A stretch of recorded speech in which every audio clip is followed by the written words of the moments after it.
This was a historic moment, or rather, a historically shameful moment. Former US Secretary of State Colin Powell wielding the infamous test tube full of washing powder as evidence of weapons of mass destruction being developed in Iraq in 2003. They never found any before or after the war, but the US invaded Iraq anyway. That moment is looming large again in front of us. US President Donald Trump made the claim on April the 30th that he has seen evidence that the coronavirus came from a lab in Wuhan. Have you seen anything at this point that gives you a high degree of confidence that the Wuhan Institute of Virology was the origin of this virus? Yes, I have. Yes, I have. On May the 3rd, when asked on ABC News whether he believes the virus was man-made or genetically modified. Do you believe it was man-made or genetically modified? Look, the best experts so far seem to think it was man-made. I have no reason to disbelieve that at this point. The next day, President Trump reportedly retracted from his early claim, saying he meant the virus got out of Wuhan, not the lab specifically. The World Health Organization responded. No, we have not received any data or specific evidence from the US government relating to the purported origin of the virus. So, from our perspective, this remains speculative. The weight of evidence, nothing's conclusive. The weight of evidence is that it was natural and not man-made. Secondly, the second issue is, was it accidentally released? Did it release naturally into the environment, or was it intentional? We don't have conclusive evidence in any of that, but the weight of evidence is that it was probably not intentional. The third issue is location. Did it come out of the virology lab in Wuhan? Did it occur in the wet market there in Wuhan? Did it occur somewhere else? And the answer to that is we don't know. A day later, Mike Pompeo admitted the US can't be sure that the virus originated from a lab in Wuhan, despite significant evidence. So what's behind this constant self-contradiction? Don't they hear, don't they understand how ridiculous they sound? My answer is no and yes. Pathological liars just don't hear themselves. But for this administration, they must know they have to speak gibberish in order to muddy the waters and keep the discourse away from the real issues. Their goal is to deceive people in the US and around the world, to keep them divided and angry, using their baton of lies to make sure people just look the way this administration wants them to.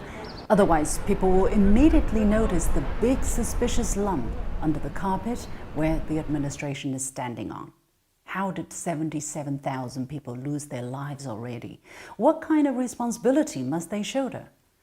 President Trump was briefed on the outbreak on January the 23rd, so how come the death toll is the highest in the world? The administration has been defending Trump's big, wise decision of shutting down borders with China in early February, but if this decision was so big and wise, how come there are nearly 1.3 million people infected already in the United States? This administration cannot answer these questions because they are a big part of the answer. For sure, the virus is a cunning one, bringing many countries to their knees. But not all countries have had it as bad as the United States. Isn't America the most powerful country in the world? Then why such a high number of casualties? Should this question be thoroughly discussed? President Trump challenged China's low fatality rate. But does it ever cross people's minds why the fatalities in the US have been so high? And under such circumstances, he's been calling for states to be liberated. When asked if lives are being jeopardized with the reopening, he said the people of his country are warriors. Will some people be affected? Yes. Will some people be affected badly? Yes. But we have to get our country opened, and we have to get it open soon. Meanwhile, polls show some 70% of Americans are somewhat or very much worried about contracting COVID-19. This has been and will continue to be a vicious cycle. The worse this administration does in fighting the virus, the more people will die. The more people die, the more this administration need to deflect the blame.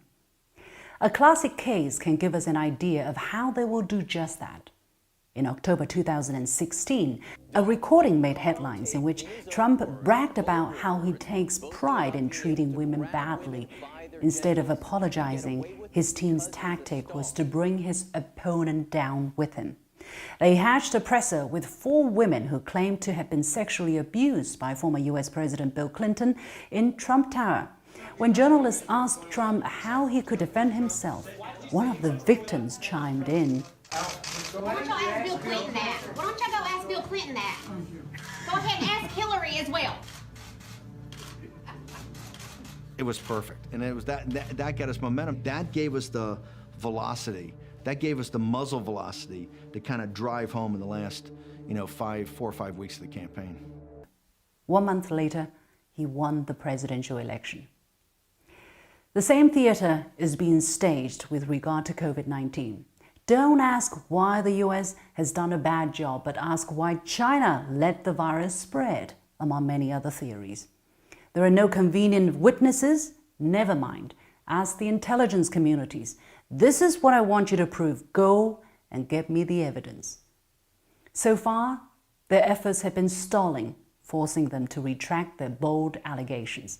But from their track record, such efforts will continue for them to cling on to the few pieces of rags on their bodies through telling clumsy lies and spreading rumors. People in America and around the world, be vigilant. No matter where the virus came from, we must not let a small group of people mislead us down a path of conflict or even downright confrontation. The image of Colin Powell wielding that infamous test tube is not just an eternal moment of shame for his decorated career, but for all those who agreed with him, who applauded him, who followed him, who didn't actively oppose him, or who simply gave him the benefit of the doubt. It's been a moment of shame which has cost mankind dearly. Don't let history repeat itself. And the American people, you are the first line of potential victims this time. You have a president who suggests injecting disinfectants to treat the virus and a clique who would nod at anything he says.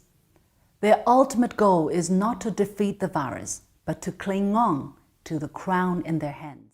And everything else is secondary.